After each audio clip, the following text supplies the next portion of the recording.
You're flying by the seat of your pants, making random decisions and sticking to that decision. Right now I'm in a great place. I sold the business in July of 2018. I did 100% trade sale. So all the work and the effort that I had put in over many years, I finally sold on to another company. The theory behind the sale was twofold.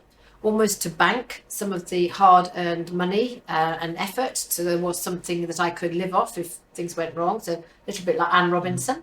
But secondly, also sold it to a larger multinational company who had the infrastructure in place to accelerate the brand on an international platform, something that we didn't have the skills to do. We could have got the skills, but it was much faster to turbocharge it. So what am I doing now? Living the life of Riley. I am enjoying the fruits of my labours. I am investing in really interesting startups, using my knowledge and experience to help them, and also really just recalibrating my own life after one hell of a journey. Wow, that's very interesting. Tell me a bit more about what your personal ethos is about entrepreneurship, especially after coming out of a crazy journey. What should people do? I think there are too many people that believe that they can be entrepreneurs. I will start with that point of view. It is one hell of a ride. You really need to feel like you're on a roller coaster, and you need to buckle the seatbelt and just roll with things that will be thrown at you left, right and centre. And I think far too many people believe it will follow a well-defined path. It will not. The minute you have written your business plan, it will be out of date because something else will happen. Wow, that's it. So if you are comfortable with zigging and zagging and rocking and rolling and following a different strategy, by all means, have a go. If you are a what if questioning person, never become an entrepreneur, because you can never answer that question and you will just be totally unfulfilled and out of your comfort depth. So you really will not enjoy the experience. So my view, having now done it, is yes, it can be done. It's very hard work, emotionally, physically, mentally. A large amount of alcohol gets consumed. But, you know, if you want to have a go, have a go. But eyes wide open, this will not necessarily work, and it will certainly not go in the way you thought it was going to go. Very interesting. So entrepreneurs have highs and lows. So you as an entrepreneur have highs and lows. How do you overcome self-doubt, and especially those people close to you who might be doubting you? I'll start with the second part of that. If anybody doubts me, I don't care. That's their issue, not my issue. And I don't surround myself with negative people. So if I have anybody who has self-doubt, then they're not worth my space. And I don't have them in my world because there is just no point. Dark moments will happen, and they do happen. I lovingly call them my oh shit moments. And there are loads of oh shit moments. So what do you do when something comes at you that you hadn't foreseen? I think surround yourself with people you trust and be honest that there is a problem. I don't understand the people who hold a problem in internally, do not share it, and try and solve it hoping that no one has noticed there's a problem. If you're working in a small entrepreneurial business, everyone knows if something is not quite right. So open it up to the group, share the dilemma, get input, and then you make the decision and you follow that decision and you own the decision. By getting other people's buy-in and input, you will get a better result quicker, and the team all know what's going on. And that is how I've dealt with every single oh shit moment. That's very interesting. So in a day, especially sort of going back into the flashback for you, when you were making a lot of decisions on a day-to-day basis, how do you make sure you're taking everyone's input, but at the same time, when you make that decision, it's not plagued with biases or sort of fear? Yeah, okay. I think my personal view is that I was prepared to take everyone's view, and I mean everyone. I mean, from the financial director down to a very important lady who made the cups of tea and answered the phone. Everyone has a view. Listen to their view, assimilate their view, but be very clear that the decision that you are going to make is my decision, and we will all follow that path. What I found is even if the decision that I made was contradictory to others' advice, they would fall in line because they'd understood they were part of the process of thinking about how do we resolve this problem. I never had ever anyone offering me dissent or issues with the decision because, and this is a key word, respect. If you are respected, and I believe I was very well respected by my team, they respected my judgment and they would follow me. And I think anybody who sets up a business or works in a business that doesn't have respect from their peers, their colleagues, and it doesn't matter where they are in the hierarchy, you've got a tough ride. I was respected, they felt listened to, we all aligned and we cracked on and solved the problems and solved them. You know, this is really interesting. Right now there's a big shift into company culture. Yeah. Right. And everyone's talking about it as a big buzzword. But what you just said there, you were defining culture. You were defining the roadmap of how everyone is going to behave and how the decision making is going to be made. Do you think the culture should be top down, or it could be bottom up, or it could be a combination of the two? I think culture is fascinating, and I have never read a self-help book. I have never seen any blogs. I have never taken any advice. I do not have a mentor, and I have never followed anybody. So I've forged my own path. But what I know is if you create a culture of work where people feel empowered, trusted, valued, have a voice, everyone knows what is going on, good and bad, you have a great family. And everyone in the family is pulling in the same direction. And what fascinates me the most is having sold my business, I have watched my family fall apart. It's very sad. But they've fallen apart because they are not valued, they're not trusted, and they're not respected anymore. They don't know what's going on, they're unclear of the strategy, they're disinterested. So whereas we would have a family environment where we would share birthdays, we would share people's engagements, we would share people's having babies, family events. They were all part of the team. The team would get together and value that and share that experience. The minute you start to treat people as numbers, you lose them. And so the culture I created of one of, we're all in this together. We're like musketeers, lots of us. Things like bonuses. Why should senior people get a higher percentage than the junior people? Why? The senior people need the junior people. They need the middle people. We're all in this together. If you're giving a bonus, it's all of them having 10, 15, 0%. Companies that put in hierarchical bonus structures, for example, lose people. I just don't understand it. It's, to me, obvious. But it's amazing how many companies have not worked this out. You're a family, you're aligned, you're all going in the same direction. Harness that energy and you're greater than the individuals. Very beautifully said. How do you, so you make a decision, the people are behind you, and what happens when you fail, and people do fail? They do. How do you overcome that? Admit you got it wrong. Why can't people say they got things wrong? Why do people have to be superheroes with your pants on the outside? You're not. You're a human being. You're making a considered risk and decision. There is a chance it will go wrong. But if it goes wrong, you take ownership. I made that decision. And there were, I mean, I'm not saying for one moment every decision I made went beautifully well. There were decisions I made that were wrong. They were flawed and they had a detrimental effect. So what do? You say, okay, I made that decision. I was wrong. This is the unforeseen consequence of that decision because I didn't knowingly make the wrong decision. Here is the unforeseen consequence. I hold my hands up. So what should we do? Let's get back on the road, fail quickly. Don't harbour grudges or post-analyse it and all that nonsense. It's gone wrong, sort it, move forward. All that wallowing in analytical, how did we get here? What value does that add?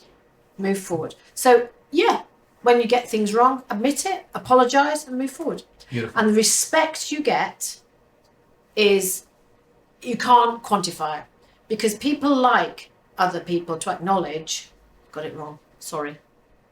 Beautiful. Well said. So all you entrepreneurs who are watching this, take heed. Yeah, be a human. Be a human. Fantastic. She talked about failing fast. So let's touch upon that slightly, because it's quite trendy, especially in the startup space, lean startups and failing fast. But especially in your business, so we'll go a little, again, a bit of a flashback, but you were dabbling in an industry that might not have been very tech startup driven. So tell us a bit more about that before we go into the failing bit. So what was Kiddylicious? Kiddylicious was a product. It was a series of products. There's no tech. Tech is a world I just totally unfamiliar with. It was a product. It was providing a product that I wished I could have purchased.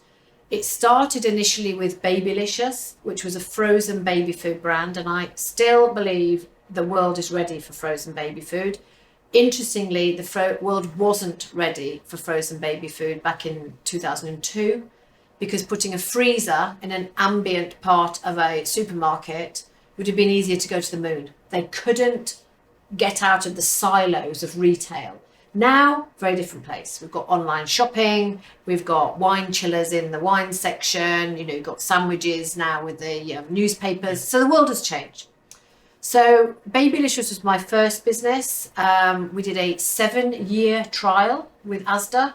Do trials last 7 years? Yes, in Asda they do.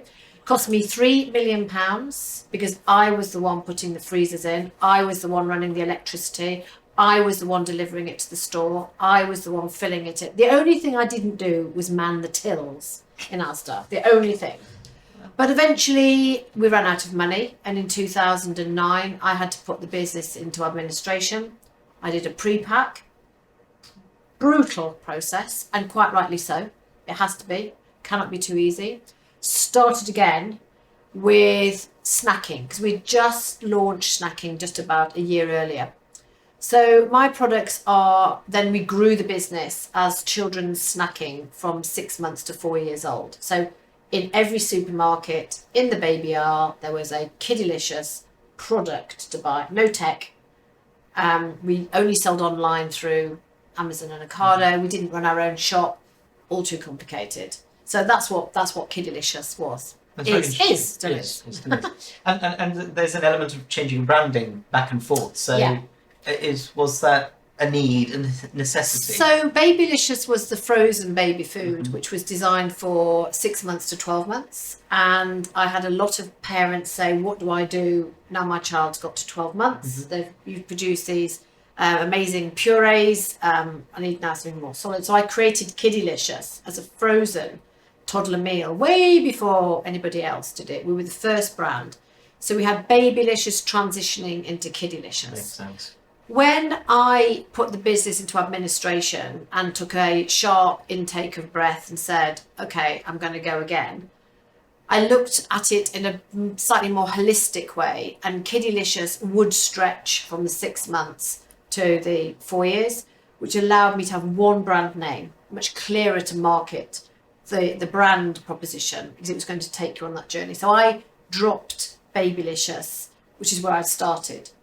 So come back to my previous point, the minute you write a business plan, it will be out of date. It was never my plan to sell snacks to toddlers. It was my plan to sell frozen meals for babies. But you've got to zig and zag and see where the opportunities are.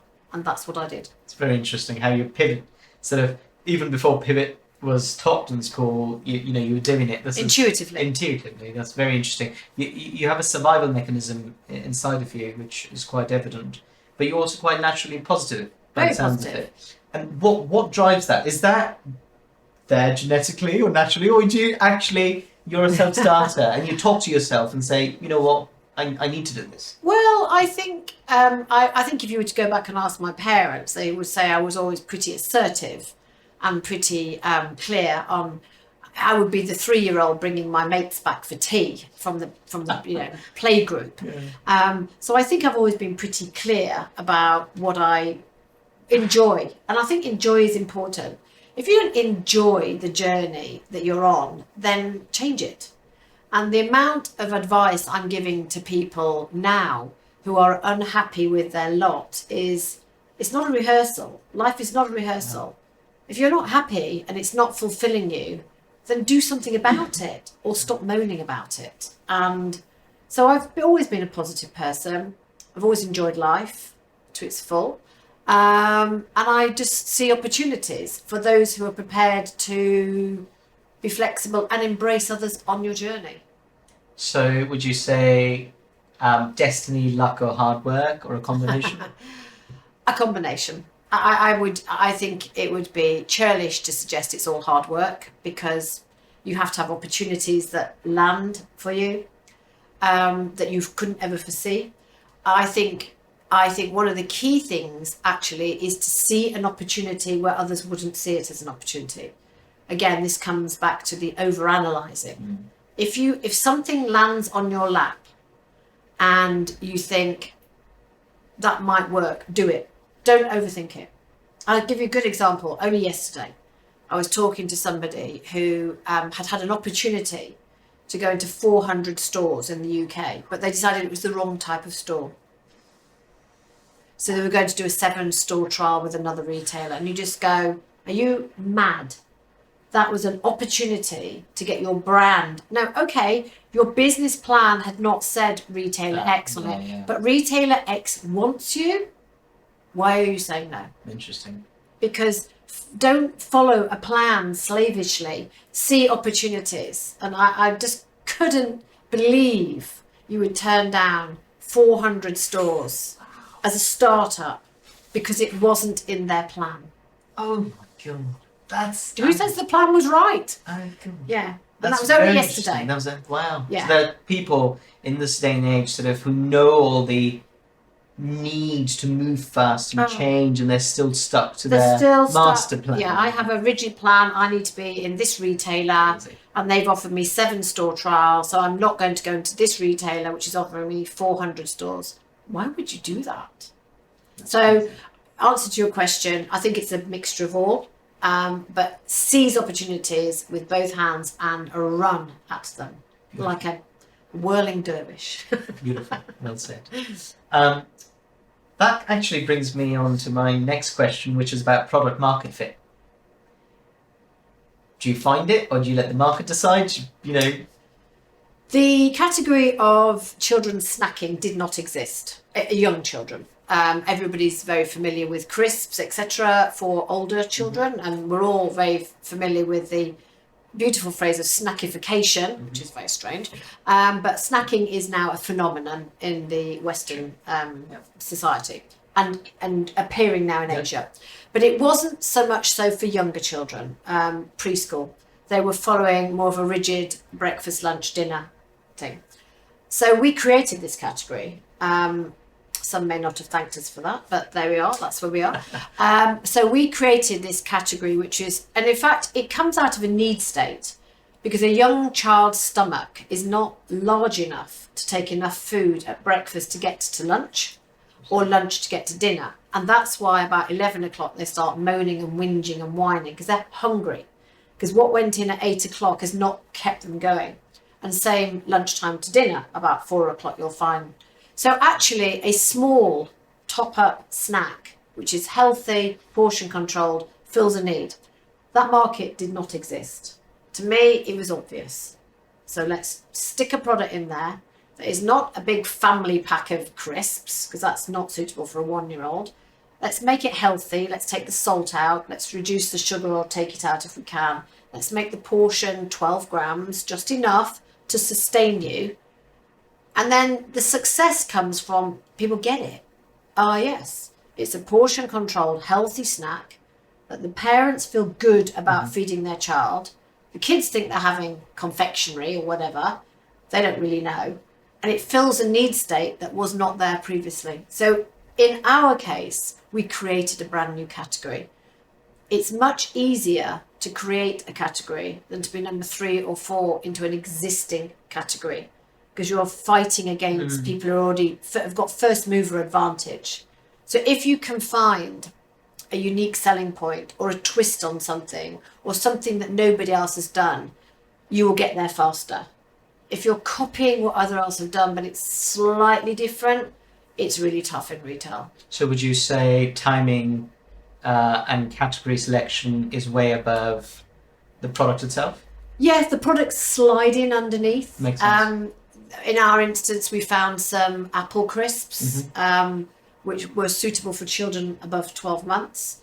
There was nobody else selling other than raisins, anything like that. It seemed to me this category is ready to grow. And in fact, it has. It's grown dramatically.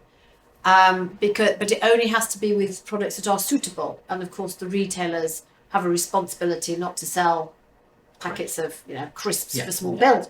So I think if you can find a category or a need, in our case a product need, but there are service needs, there are tech needs, and find something that no one else is doing, just do it quickly. Get there first. Very interesting. So in the past, when you were doing this, you came up with a category, came up with a product. Now you need to pitch to, you're in a B2B space, even though sort of consumers are B2C. From an advertising, branding, packaging yourselves as an offering, did you find that you had to do a lot of groundwork? How much was the actual product winning these trials and shelf space in comparison to the actual success of the product? Well, the first product you put in, you've got no idea what's going to happen. It's sitting there on its own with not very many brothers and sisters. It doesn't have a family to start with, because retailers won't take a big punt on you. They'll take a little punt. And it has to hold its own. It has to warrant the shelf space that is being given to it. And if it doesn't, they will take it out and replace it with something else. So the minute your product gets on the shelf, it has to be delivering something new to the category, bringing new shoppers in, or existing shoppers are putting more in their basket. Those are very simple metrics. So if I put a product on, if I took a product out and put your product on and it sells exactly the same as the previous product, it's adding no value to the category. But if you can say, but we're bringing new shoppers in who currently were buying crisps over there, and they're putting more in their basket, the retailers love that. And then they start to say, well, add some more. And your shelf space, your presence, your whole brand starts to grow. But you have to warrant it. They won't do you any favours at all. Interesting. At all. And the initial sell, initial buy to them, is it more about trust me, I am the right person for this, or trust the product as well? Both. I think both. I think you have to be credible. You have to present yourself personally as a credible business person. You need to understand what they want. Yes. What is the retailer, in my case, trying to achieve? What margins are they trying to achieve? What share of the market are they trying to achieve? And be aligned to their strategy. So if you can go in and say, this is a new market, this will bring new shoppers in, and it will hold them for longer in the category, you, Mr. Buyer, could be a hero because you've added more money to the bottom line of your retailer. So to understand the needs of the buyer is very important.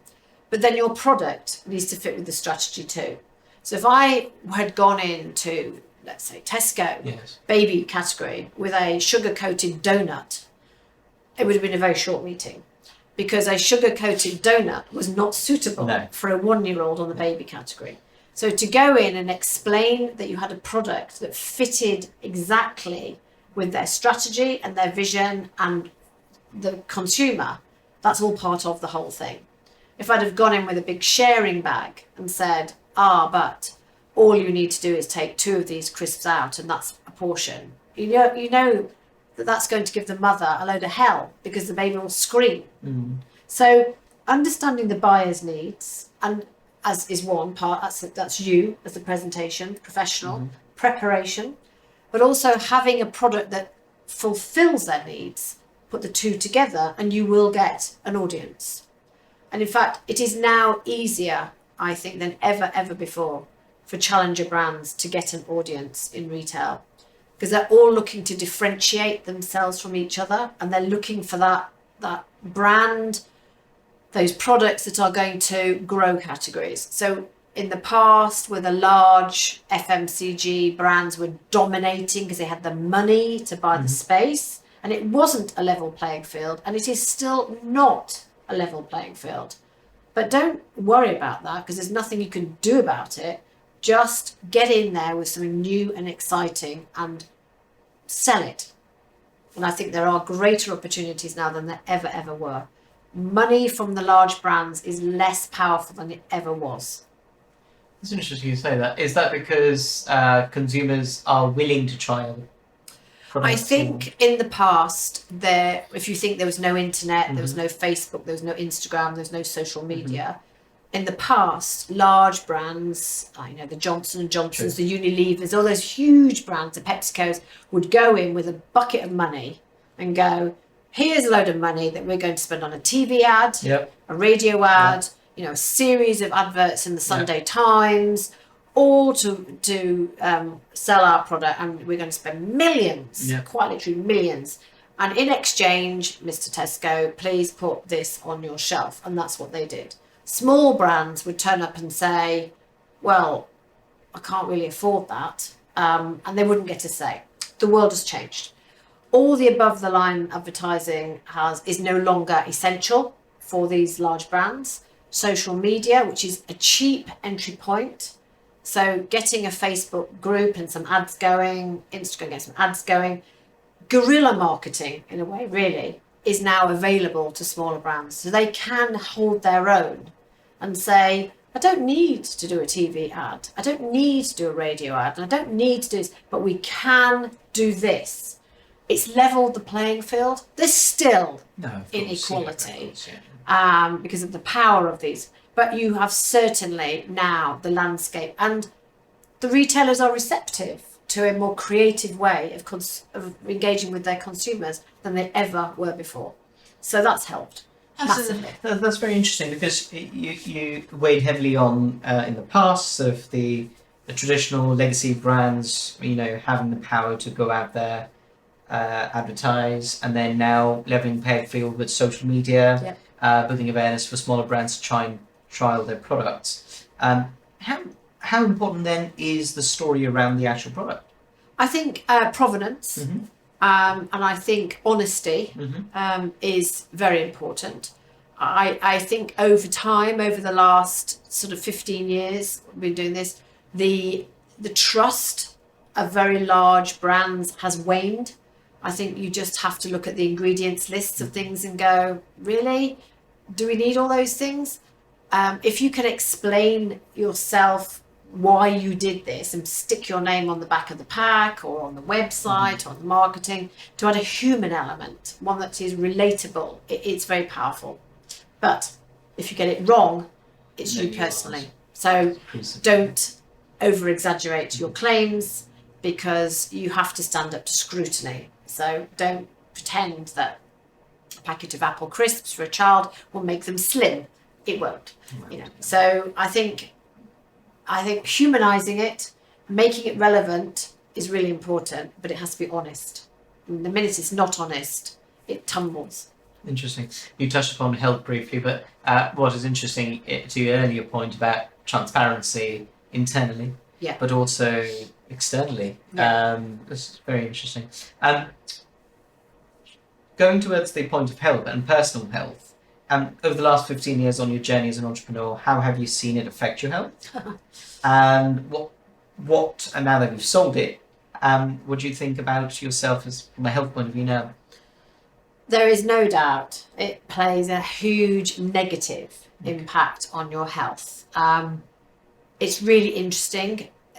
The physical things, I had backache for many, many years. The lower back, getting out of bed was like an old woman, had to uncurl. Since I've sold the business, the backache has completely gone.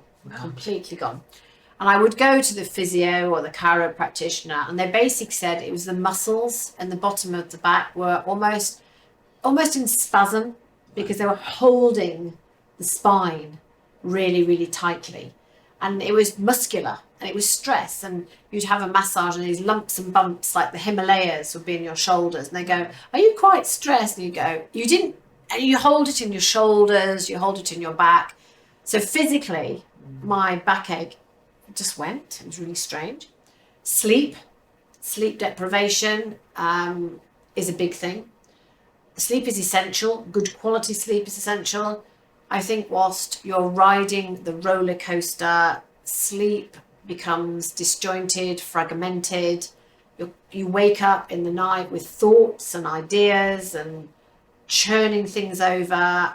I think sleep quality is something that's badly affected. And I think looking after yourself is something that goes on the back burner. You're creating this business, you're responsible for other people and their mortgages, and that brings stress. You're responsible for fighting things that are illogical. Sometimes decisions that are made at retail are incomprehensible, so you have to analyse those. You don't make time for yourself. But one of the things that I did do is recognise this.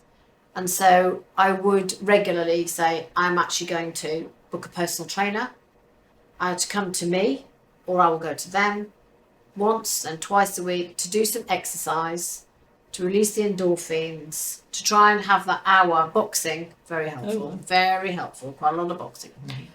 To allow your body to stop a little bit, and your mind has to stop. And I think that was really important to me. So I invested in a personal trainer, and that was a very, very good thing to do mentally. And I tried to make time for myself. And the other thing that people do is forget their friends. They forget their friends. They're so busy running this business, fighting with this business, growing this business, whatever. You forget almost to breathe. And I was conscious of making time for my very close friends, going away on weekends with them or seeing them, or just don't lose contact with your friends, because ultimately it will end at some point and you turn around and you're alone because they've all gone off. So it does. And anybody who says to you it doesn't is either a superman or girl or lying. And I'm going for the latter. Interesting. You touched upon sort of when it all ends, right? And that's a very interesting thing. I personally, it's quite dark when I look at it, but I look at it, okay, what's the worst that can happen? Let's work it backwards, and when it's going to end. So I have a very similar way of looking at things. But to you, what is legacy? What is your legacy? Interesting is, my legacy is that I created a brand new food category, which has gone global. So as I said, it's in about 30 countries now. More east, if you look to America, snacking for infants was already established, and it's very hard to get in as the number 2 or 3, as I said. So we did go to America, but it failed. You learn, you go east. China, South Korea, places like that is where this is an emerging category. So we've created this category. We've set a blueprint for portion controlled, healthy, tasty snacks for children can work. But even more than that, what I'm proud of is the people. The people that I brought with me on my journey are all going to other places now. And I feel a little bit like a mother hen with a load of little ducklings that are growing up, and they're all going. And I'm watching them go to a new business and affect change in a new business because of what we did together. And I hadn't anticipated that actually, but I'm very proud of the people, the culture and the people, and what they're now doing somewhere else as they're going up the greasy corporate pole. And I'm pretty sure a few of them will set up their own business in the next 5-10 years because of all the stuff that I taught them subconsciously. And that's good. That's beautiful. Yeah, right. Sometimes it's fantastic. And they call me and they ask for help, and I give anybody help at any time because I'm proud of them. It's beautiful. Yeah, it's like our little children actually. It's a family. It's a family. It's the family. Yeah. And if you don't have that family looking out for each other, I knew their names, I knew their children's names, I I knew what was going on in their lives. I took interest in their lives, and they reciprocated it by giving me more, and we grew it all together. It's all about caring. Totally is. It really is. Very interesting you say that. Take a bit of time. Take a bit of time. Interesting. Personally, I never thought I would enjoy hiring people and employing people on salary. I absolutely love paying salaries. It's a fascinating thing to say, but it's like, ooh, you know, what did you do on this weekend? Oh, it's a very selfish way of. It is. It's very fulfilling. It's scary though. Yeah. It's scary, and in our business, we had to take a couple of leaps of faith. So in 2014, we had grown the business to a certain size, in a certain number of people, in a certain office. We were not going to grow unless we took a leap of faith. And we moved to an office 4 times bigger, almost had tumbleweed there. And I doubled the team overnight. Wow. But we didn't have the sales to adjust it for a year.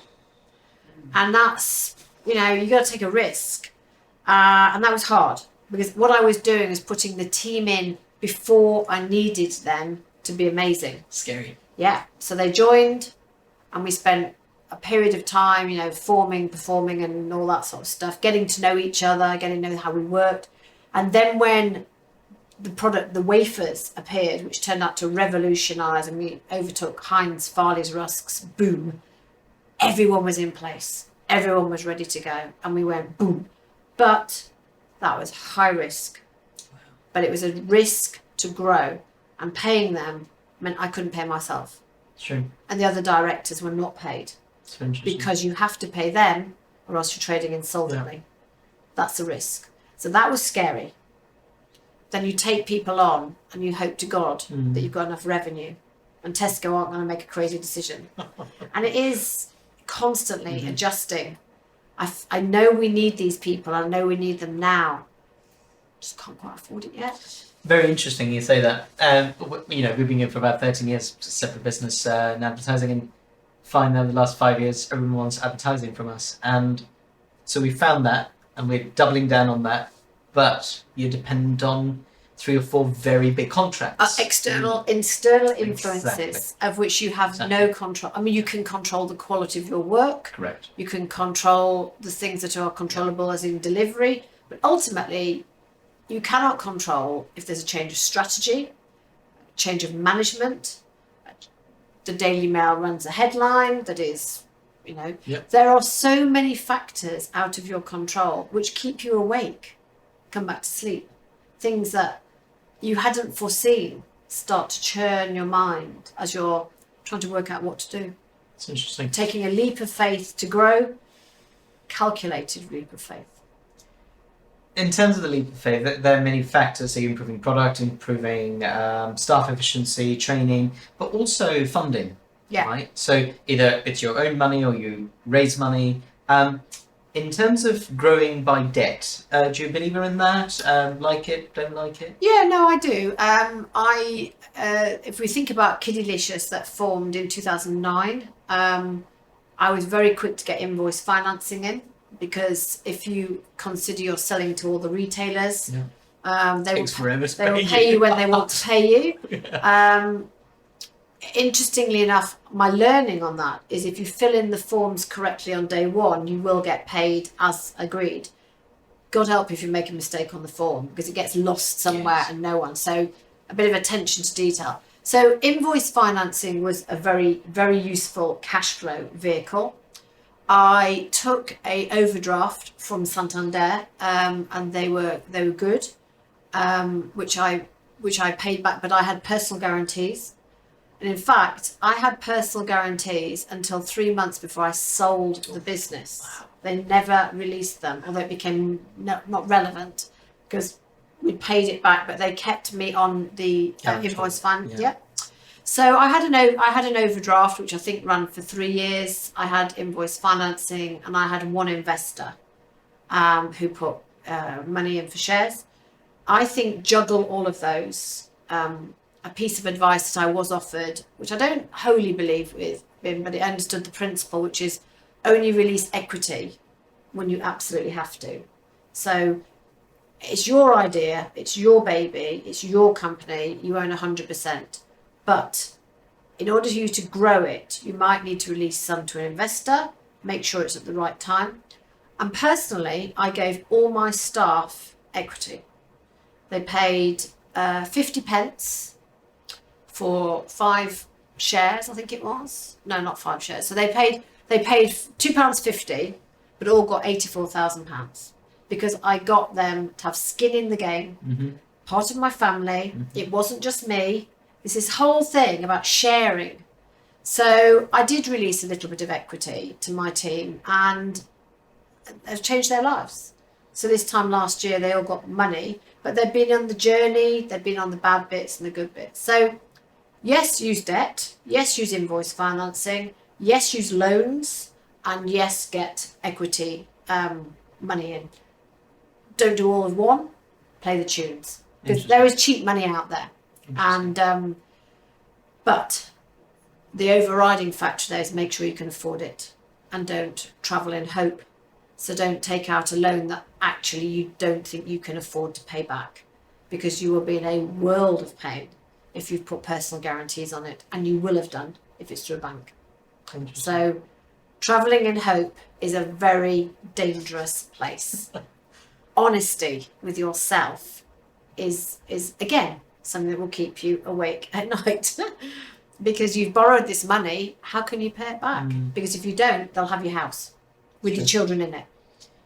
Scary. And they will. And they will. And they will. Yeah, that's scary. You know, everyone wants to be an entrepreneur. It's going back to your earlier point of know, you know, what you're getting yourself into. Yeah. Not everyone maybe is an entrepreneur. And I genuinely believe everybody's not an entrepreneur, and I think it's absolute nonsense to pretend that people are.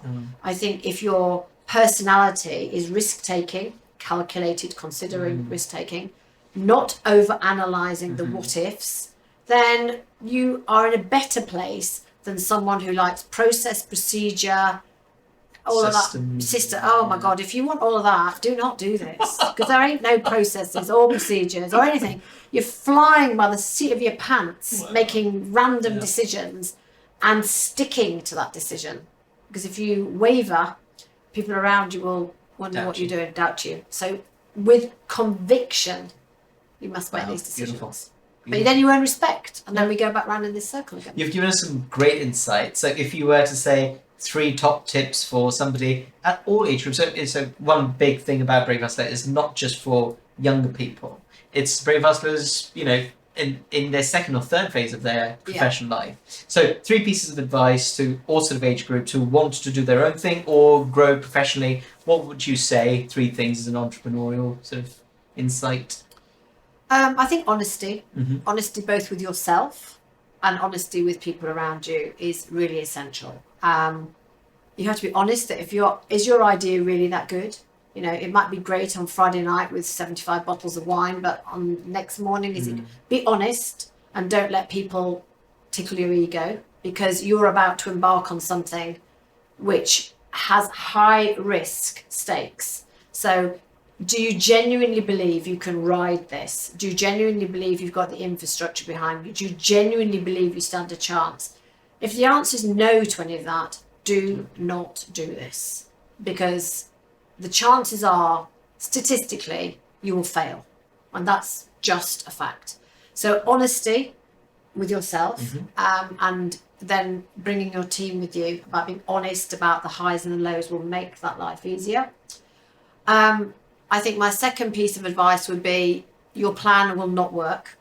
Something will work, but it won't be a plan.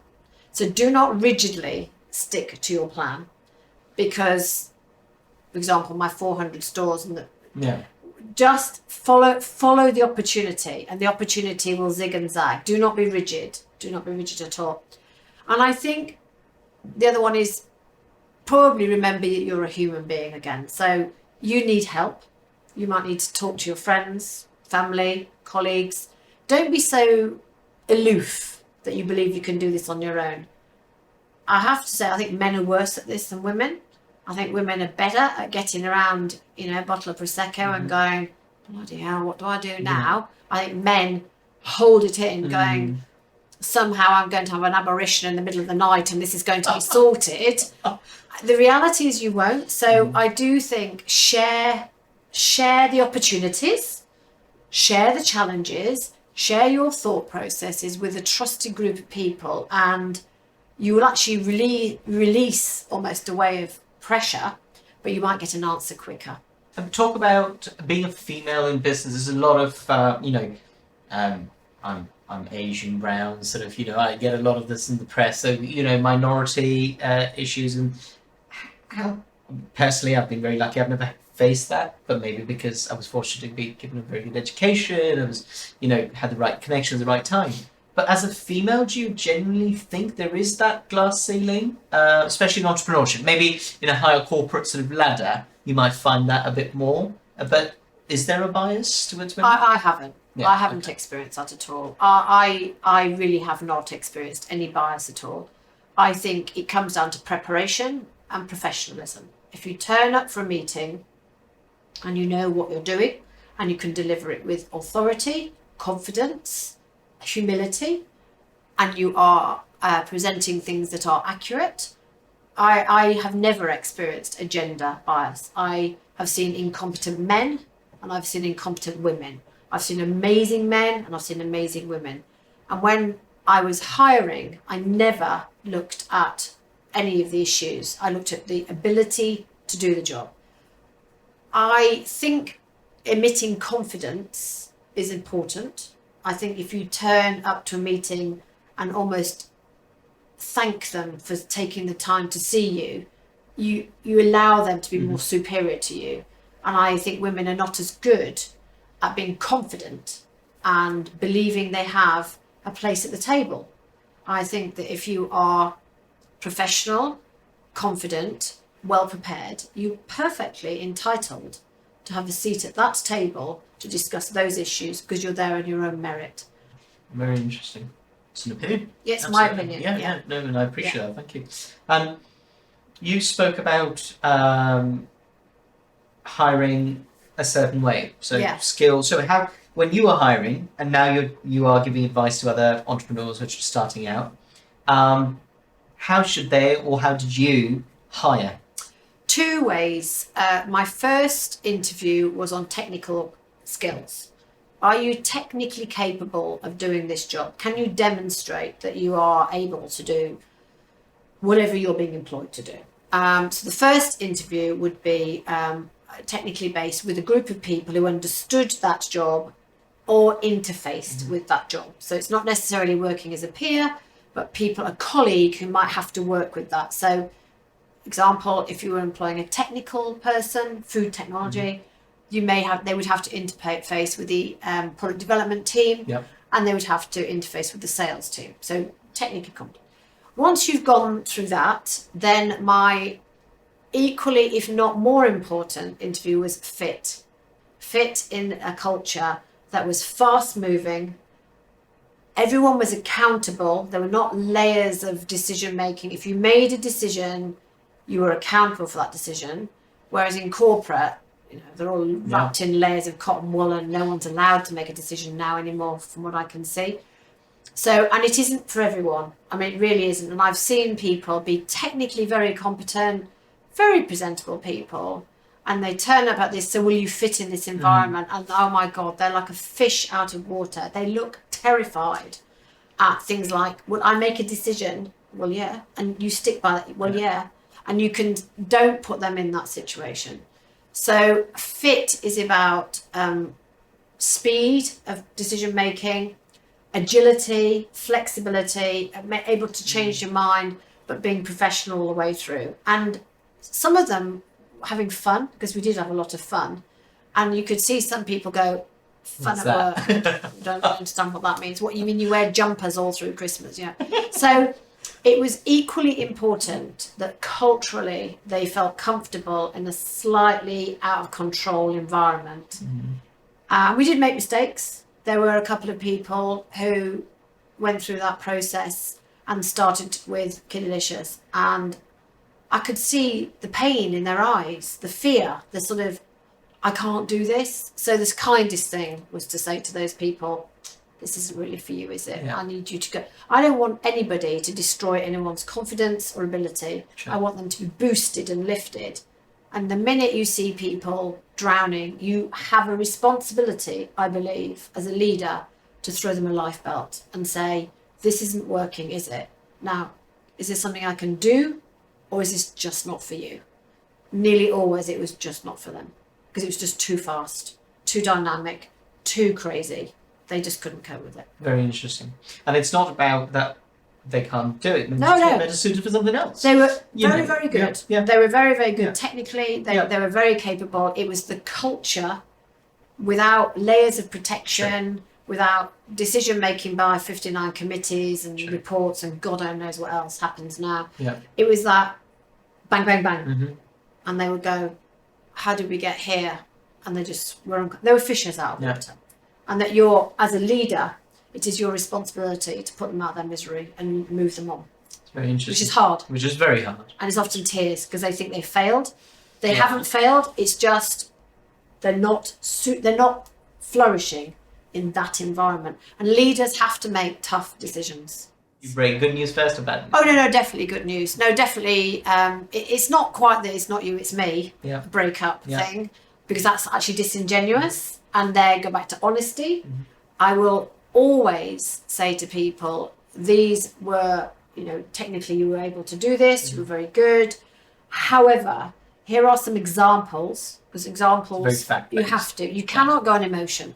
Here are some truthful examples of why this hasn't quite worked for you, and I think for us. Sometimes people will accept that outright. Sometimes they will initially fight that and say, oh, no, that was not how I saw it.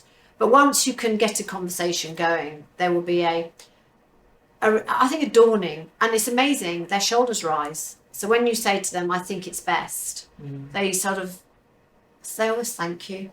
They almost thank you for stopping it. It doesn't happen very often, but it will happen, and you'll make mistakes. Yep. So what do you do with mistakes? You admit you've made a mistake. You're a human being.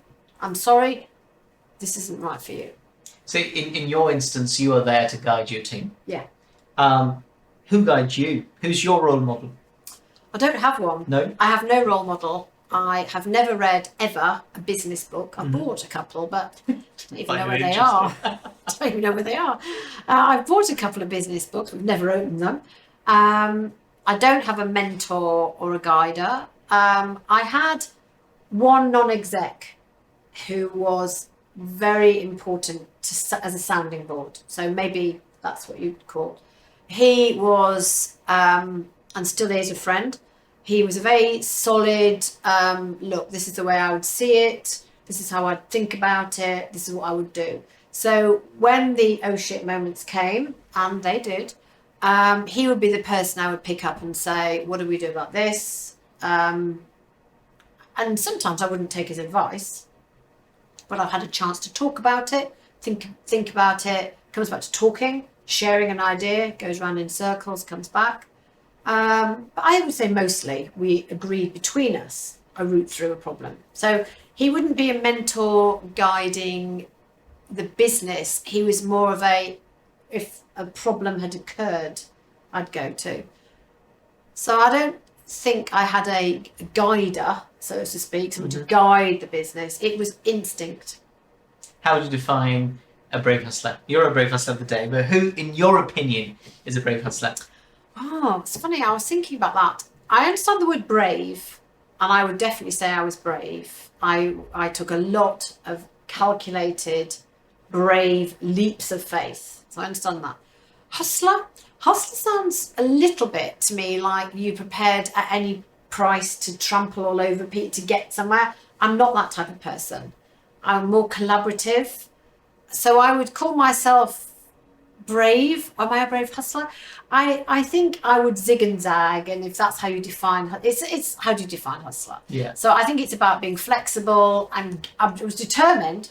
I was very determined, and I created a testosterone charged environment where we wanted to win, and we had a bell, and every time we got sales, we would ring the bell, and every time we edged up on our market share, we rang the bell, and we had cake, and I would have Friday, 4:15 Friday fizz. 4, and we would have fizz and a beer and cake to celebrate beating something, beating a competitor, beating a market, we celebrated success. It wasn't Wolf of Wall Street. It wasn't I'm imagining you on the floor. It was like, woo! It wasn't that bad, but everyone celebrated success. And when we had the success, we rang that bell, and we love beating our competitors.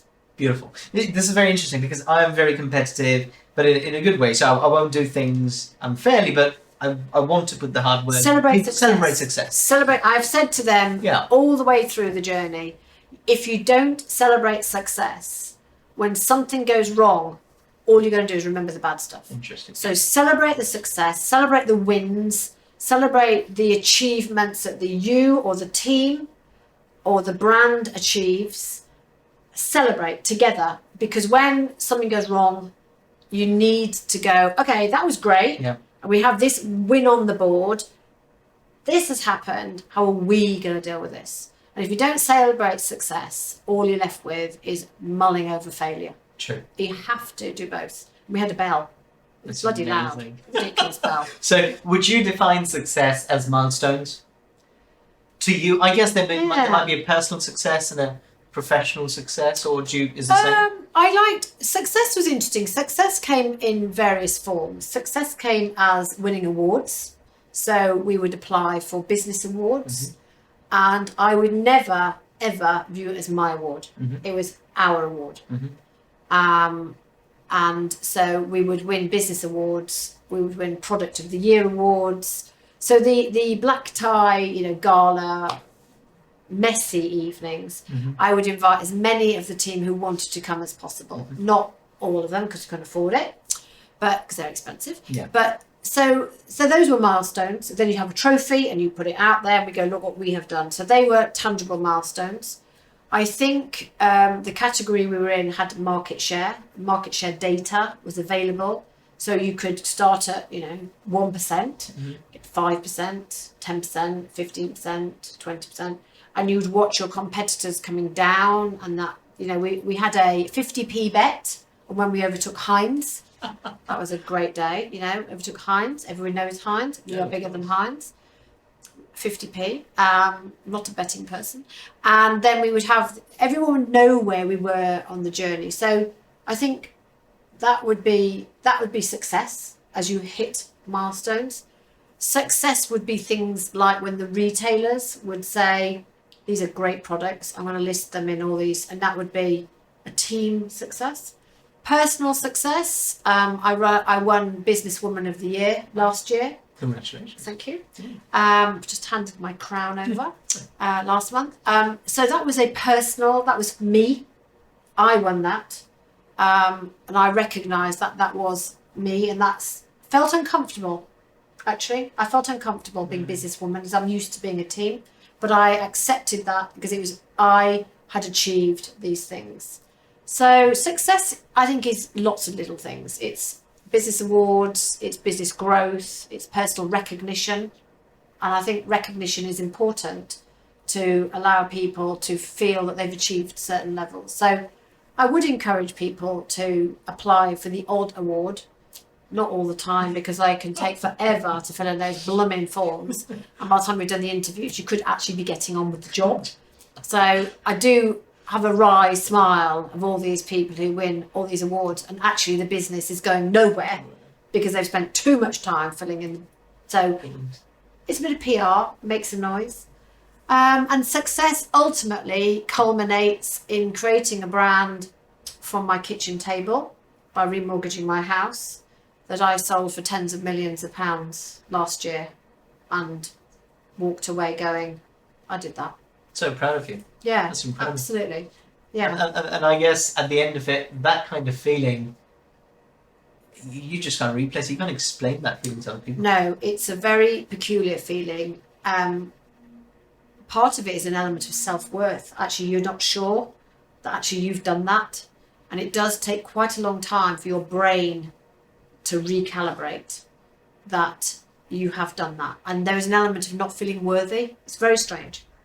very strict. So you've spent all that time fighting to grow a brand, and then you sell it, lock, stock and barrel. It's not yours, but you look at your bank account and you go, wow, that's nice. But it's over. The journey's over. It's finished. You don't have to fight anymore.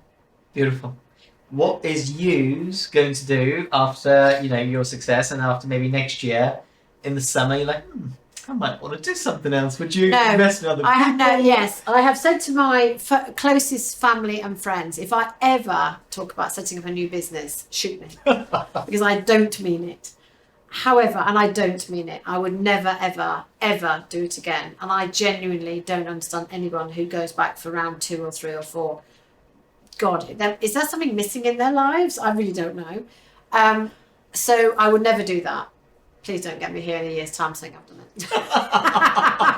Be hilarious. That'd be amazing. That'd be so great. Part 2. She didn't mean it. She didn't mean it. But what I will do, and I have started to do, so I have just invested in a men's cosmetics brand. Which is very interesting, which launches this week. I am considering and the beauty of the guys I've invested in is they are fantastic at marketing, and they know their product and they know the category, but they need a lot of help on building brands and understanding retail. And I love working with them because they listen, and we have a conversation and off they go, and they are great. It's a collaborative, so it's not only money, but I'm adding value. And I want to do that. I won't invest in any business where I add money only, because I'm not going to do that. I want to be emotionally involved in the people and emotionally involved in the brand. So I would never invest in tech because I haven't got a clue what that's all about. So I can't add any value. I would only invest in products that I can understand, touch, feel, use. I understand them. I wouldn't invest in services. So I'm very clear. I'd invest in something that is tangible, that I understand, and I can add some value. So what am I going to be doing? I'm investing in 2 or 3 businesses that I believe in. One is a lot to do with biodegradable and plastics, which feels absolutely the right thing to be doing. I will make myself available, and I have every week I seem to see someone who wants to chat about something, and I will be very honest with them about whether I feel that they've got something or not, and maybe steer them. Don't want to destroy them, but want them to be honest with themselves about, is this worth remortgaging your house? And then I will watch my Kiddylicious colleagues infiltrate the world of different products with huge pride, and watch them grow into the people that I knew they always could be.